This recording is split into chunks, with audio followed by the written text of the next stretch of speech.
Të nderuar shikues, mirëmbrëma, do të njihemi bashkë me edicionin qendror të lajmeve këtu në kanalin 7, ndër të tjera do të ndiqni. Prokuroria heton rrethanat e vrasjes së policit Enea Mekolli, gjenden armë dhe municione, mira njerëz japin lamtumirën efektivit të rënë në krye të detyrës. Kryeministri Rama deklaron se protestat në Tiranë nxiten dhe mbështeten nga Irani. Investimi në Zvërnec do të realizohet duke patur prioritet mjedisin. Ilir Meta dhe Monika Kryemadi bëhen bashkë kundër akuzave të SPAK, kërkojnë transmetim direkt të seancave, por gjykata rrezon pretendimet e tyre.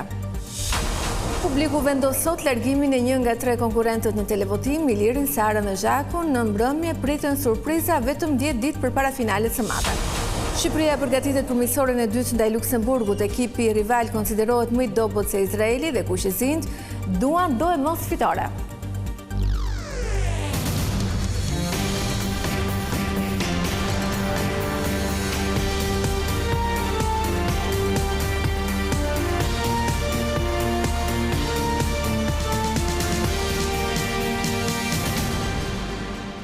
Vjojnë mëngjersisht, Prokuroria dhe Agjencia e Mbikëqyrjes Policore po vjojnë hetimet për të zbardhur rrethanat e vrasjes së efektivit të shqiponjave Enea Mekolli dhe plagosjes së kolegut të tij, Edison Adri. Në vendin e ngjarjes janë gjetur armë, municione, si dhe radio policie, ndërkohë rezulton se autori i krimit ka përfituar mbështetje financiare nga shteti për ngritjen e stallave të bagëtive. Detajet e reja kanë dalë në dritë pas operacionit policor në Maliq, ku mbeti i vrarë efektivi i shqiponjave Enea Mekolli dhe u plagos kolegu i tij Edison Adri gjatë përpjekjes për kapjen e të shumë kërkuarit 43 vjeçarit Violant Braçellari. Gjatë kontrollit të fermës, hetuesit gjetën Kalashnikovin e përdorur kundër policisë, një pushk model 56, një çifte si dhe municione të shumta. Po ashtu është zbuluar edhe një radio policie. Prokuroria dhe Agjencia e Mbikëqyrjes Policore po hetojnë zbatimin e procedurave nga Drejtoria e Policisë së Korçës, por bëhet e ditur se nuk janë gjetur shkelje. Kjo pasi autoritetet e kanë vlerësuar në mënyrë korrekte rrezikshmërinë e Braçellarit, i cili ishte i dënuar vetëm për prodhim dhe shitje të lëndëve narkotike dhe jo për vepra të rënda penale që lidhen me jetën. Ndërsa kërkesa për ndërhyrjen e forcave RENEA vlerësohet rast pas rasti dhe nuk është detyrim që zbatohet në çdo operacion policor. Aksioni për arrestimin e Braçellarit u organizua në një kohë të shpejtë pas denoncimit të bërë në 3 qershor nga çobani që kishte vetëm 2 javë që ishte punësuar në stallat e tij. Ai kishte treguar se Braçellari e kishte kërcënuar me jetë dhe nuk ishte pranuar të jepte pagesën për punën e kryer. Megjithatë, po vijon mbledhja e provave dhe dëshmive për të zbardhur plotësisht rrethanat e vrasjes së policit dhe plagosjes së kolegut të tij. Violant Braçellari rezulton me një të kaluar problematike. Në vitin 2004, në moshën 21 vjeçare, ai është paraqitur në forcat e armatosura, por qëndroi vetëm 3 ditë dhe më pas nuk u rikthyen më në repart. Vite më vonë ai u dënua me 10 vite burg për kultivim kanabisi, por megjithatë jetonte në fshat i pashqetësuar, duke zhvilluar edhe një biznes në fushën e blegtorisë. Madje familja e tij kishte përfituar 20.000 euro ndihmë nga fondet e AZBR për ngritjen e stallave të bagëtive. Është ende e paqartë se si një person me rrezikshmëri shumë të lartë shoqërore, i dënuar dhe kërkuar edhe nga RENEA, ka mundur të bëjë biznes e madje të marrë edhe mbështetje financiare nga shteti. Efektivit Enea Mekolli, që humbi jetën në përballjen me krimin, i u dha këtë të premte lamtumira e fundit. Presidenti Bajram Begaj, drejtues së Policisë së Shtetit dhe kolegët bën homazhe në Pogradec për dëshmorin e Adeut. Familjar, miq, koleg dhe drejtues të lartë të shtetit nderuan në homazhe dhe i dhanë lamtumirën dëshmorit të Adeut Enea Mekolli, i cili humbi jetën të njëjtën në krye të detyrës. Homazhet u zhvilluan pranë qendrës kulturore Lazgush Poradeci në Pogradec, ku familjarët dhe të afërmit pritën ngushëllimet për humbjen e rëndë. I pranishëm në ceremoni ishte edhe presidenti Bajram Begaj, ndaj të cilit familjarët e të ndjerit kishin këtë kërkesë. Po se dini kriminalët të meni masa se po la i vërishtin rinin.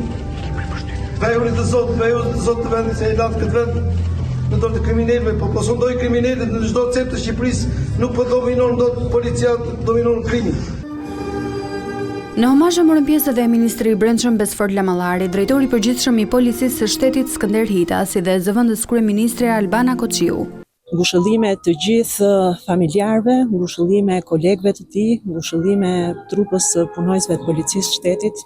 Është një nga ato ngjarje të cilat na bëjnë të reflektojmë thellë mbi sakrificën dhe mbi përgjegjësinë që ushtrimi i kësaj detyre mbart. 10 efektiv ishin gjithashtu të pranishëm të përlotur për ikjen e kolegut të tyre.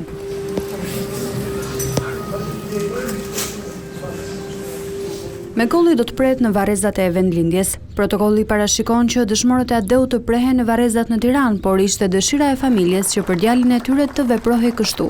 Efektivi kishte ndjekur rrugën e të vëllait për të veshur uniformën e policisë, i cili gjithashtu kishte humbur jetën për shkak të një sëmundjeje të rëndë.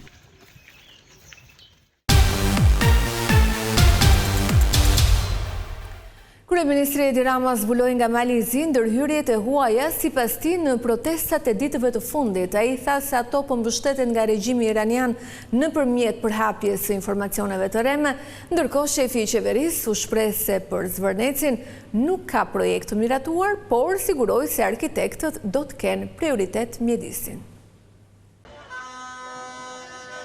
Pas protestave për çështjen e Zvërnecit, sipas kryeministrit Edi Rama, fshihet edhe Irani. Nga Mali i Zi, ku po mbahet samiti i BE Ballkani Perëndimor, kreu i qeverisë pretendoi se po përdoret një narrative rreme nga Irani, sipas projektit të Zvërnecit, qëndron një pakt mes kreut të qeverisë shqiptare dhe homologut të tij izraelit për ardhjen e palestinezëve në vendin tonë.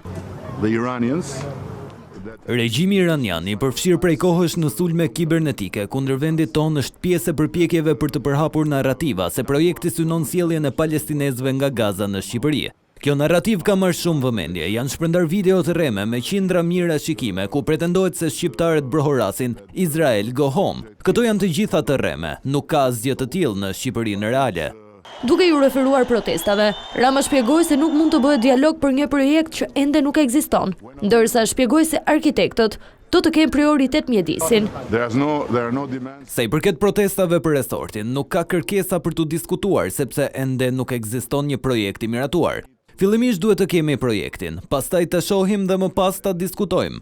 Faktet kanë gjithë një rëndësi. S'ka arsye për të shqetësuar, sa kohë që s'ka projekt. Arkitektët duan të bëjnë diçka unike dhe një dhuratë të mrekullueshme për Shqipërinë. Kreu i qeverisë komentoi dhe çështjen e antarësimit të Shqipërisë në Bashkimin Evropian, teksa kërkoi guxim nga vendet anëtare për zgjerimin e unionit.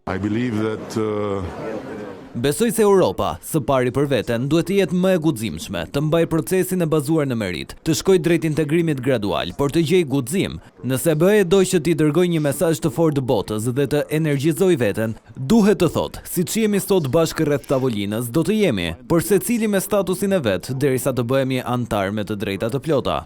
Në samit, liderët fokusohen në ecurinë e negociatave të antarësimit, integrimin gradual të vendeve të rajonit në tregun evropian dhe zbatimin e reformave të nevojshme për afrimin me standardet e BE-s.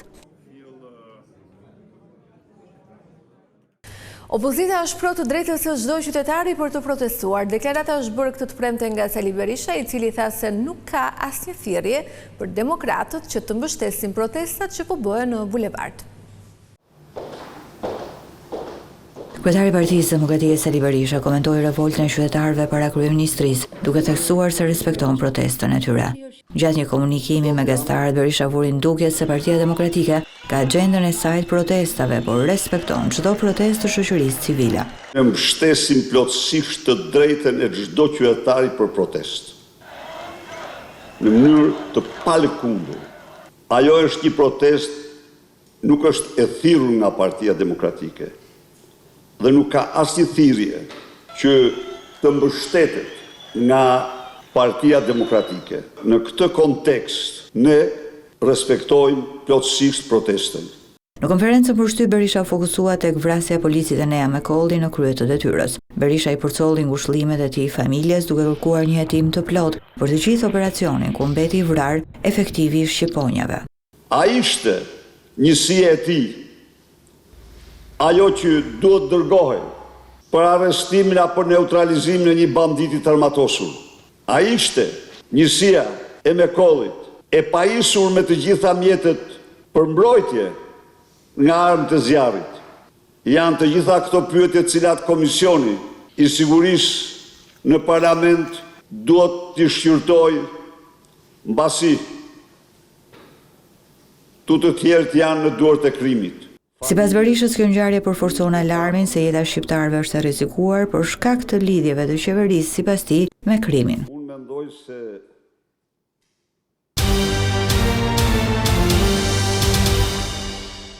Ish presidenti Ilir Meta i kërkoi gjykatës së posaçme transmetim live të seancave gjyqësore me argumentin se duhet transparencë.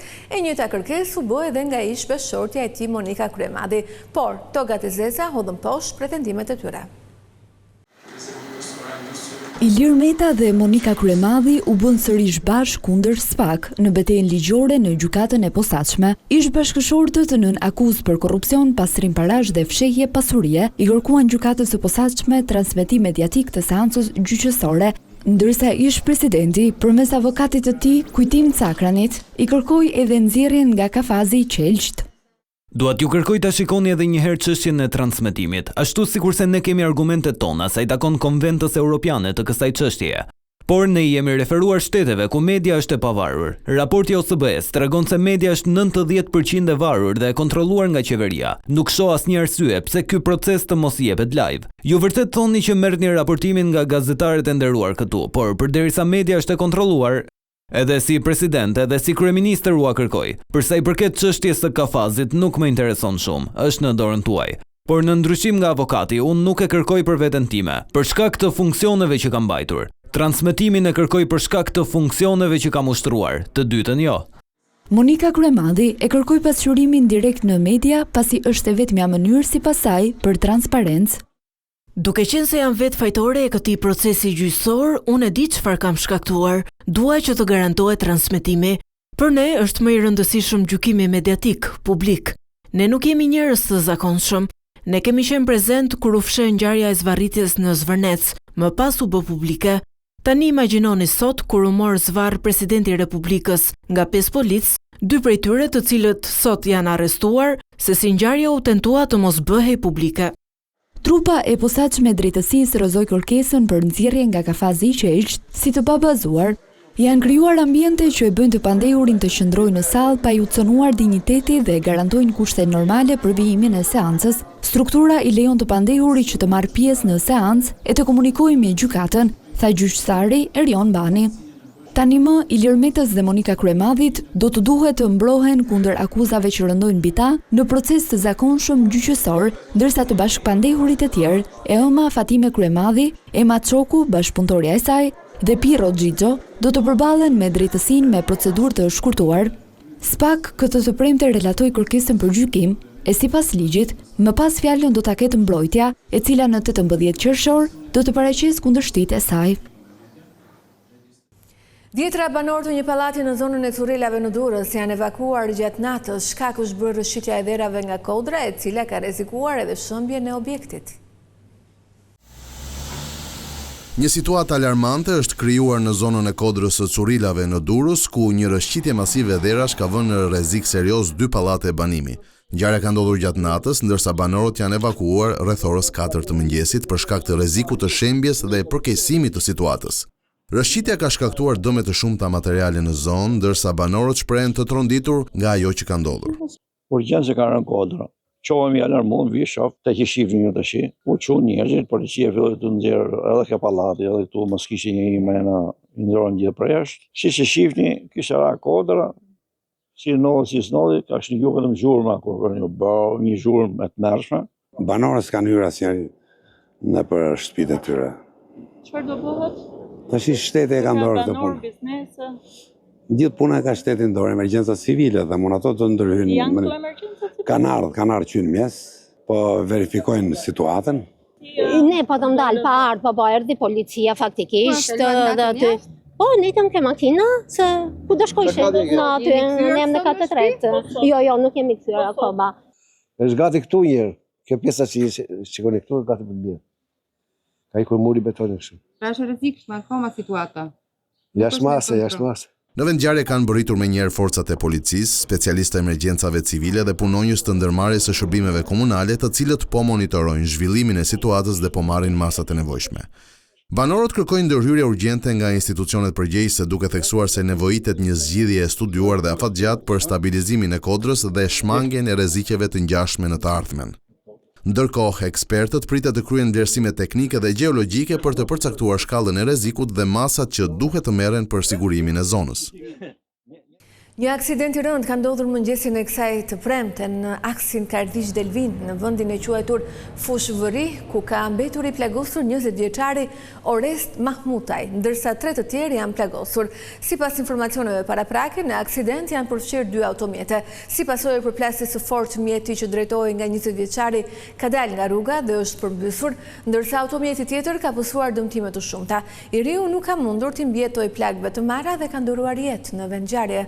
Ndërkohë, 3 persona të tjerë kanë mbetur të plagosur dhe janë transportuar drejt spitalit për të marrë ndihmën e nevojshme mjekësore.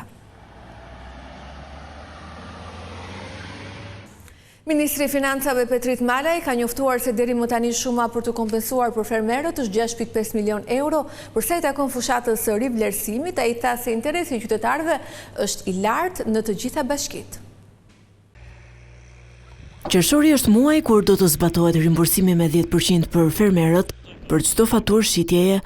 Sipas sqarimit të bërë më herët nga tatimet, rimbursimi do të bëhet i ndarë në 2 faza, janar-qershor dhe korrik-dhjetor, dhe për të përfituar, fermerët duhet të dorëzojnë të gjitha faturat e 6 mujorit. Sipas informacionit që kemi marrë nga Drejtoria e Përgjithshme e Tatimeve, deri në këtë moment që flasim, shuma potenciale për të kompensuar drejt fermerëve me NIP arrin në masën 6 deri në 6.5 milion euro. Megjithatë, ky është një proces në vazhdimsi, i cili do të zgjasë deri në fund të muajit qershor dhe pastaj do të kemi edhe shifrat më eksakte se kush është vlera eksakte që do të kompensohet drejt për drejt në llogaritë e fermerëve. Në konferencën me gazetarët, Ministri i Financave u ndal edhe te procesi i rivlerësimit, duke ndarë të dhëna që sipas tij tregojnë për një interes të lartë të qytetarëve për këtë fushat.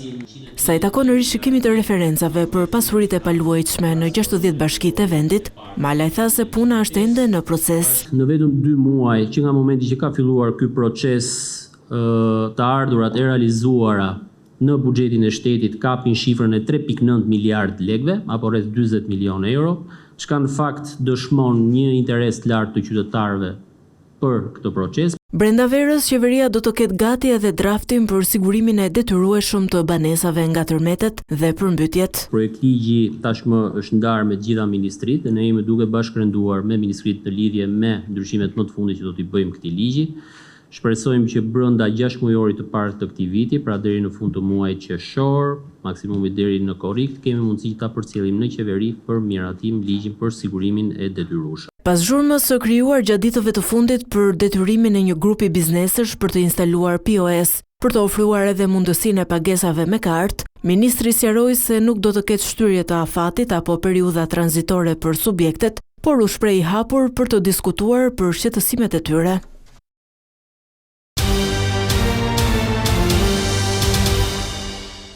Komiteti për Marrëdhëniet me Jashtë i Senatit Amerikan konfirmoi me 19 vota pro emërimin e generalit të forcave amerikane Eric Wendt si ambasador në Tiranë. Vendimi i hap rrugë miratimit në Senat për të emëruar Eric Wendt si përfaqësuesin e Shteteve të Bashkuara në vendin tonë. Pak kohë më parë, gjatë prezantimit në Komitetin e Jashtëm, Wendt theksoi se prioritetet e tij në Tiranë do të përfshin luftën ndaj korrupsionit dhe krimit organizuar, forcimin e partneritetit ushtarak mes dy vendeve, sigurinë kibernetike dhe krijimin e një mjedisi më të favorshëm për investimet amerikane. Gjatë karrierës së tij si ushtarak, Eric Wendt ka komanduar të gjitha forcat operacionale speciale të caktuara për NATO-n dhe ka punuar në Shqipëri me drejtues të mbrojtjes dhe ushtarak të lartë.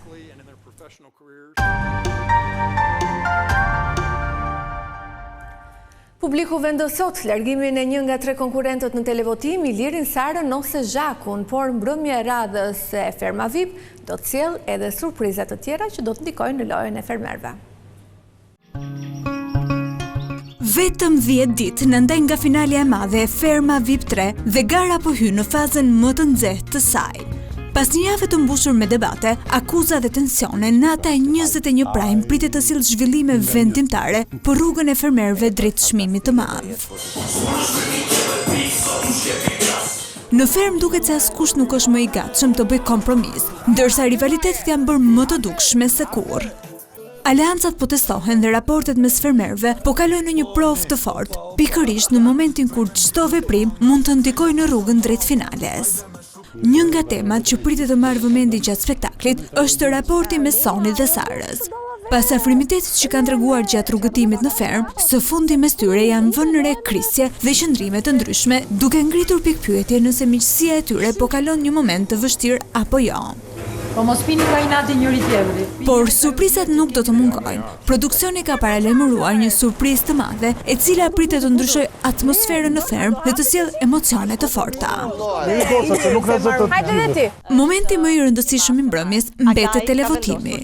Pas shtyrjes së eliminimit në prajmin e kaluar për shkak të përjashtimit të Sërginit, publiku sonte do të vendos përfundimisht se kush do të largohet mes Ilirit, Sarës dhe Zhakut. 3 prej personazheve më të komentuar të këtij sezoni presin verdiktin e publikut, ndërsa largimi i njërit prej tyre do të ndryshojë ekuilibrat e lojës vetëm pak ditë përpara finales.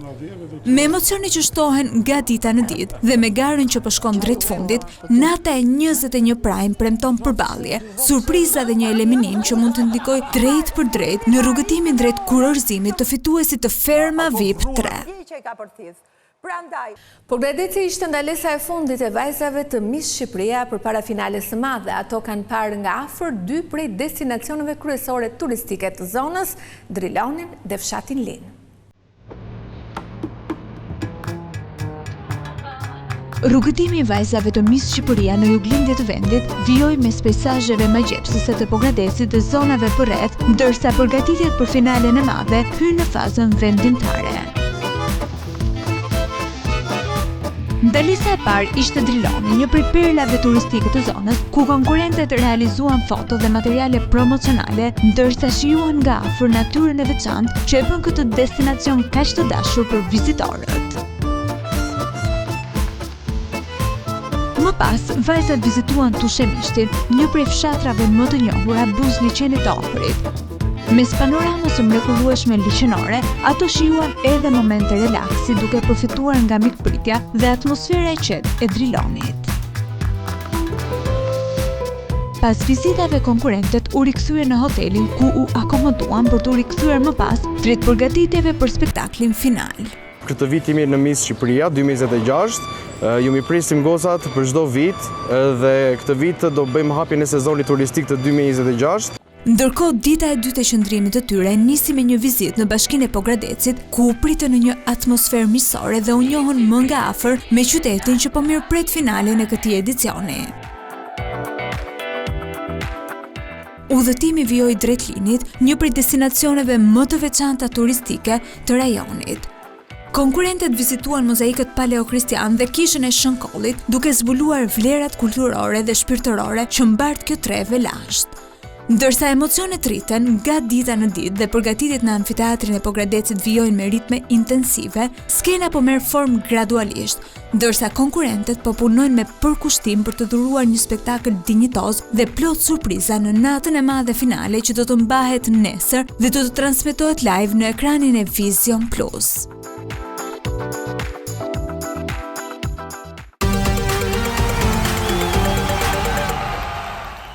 Shqipëria po përgatitet për misionin e dytë të qershorit, pas humbjes kundër Izraelit në Tiranë vjen Luksemburgu, një ekip më i dobët se sa kuqizint, por në rritje vitet e fundit. Lojtarët dhe stafi duan fitore në këtë sfidë për të mos i bërë ditët dhe javët e para të trajnerit të ri Rolando Maran tek Shqipëria të hidhura.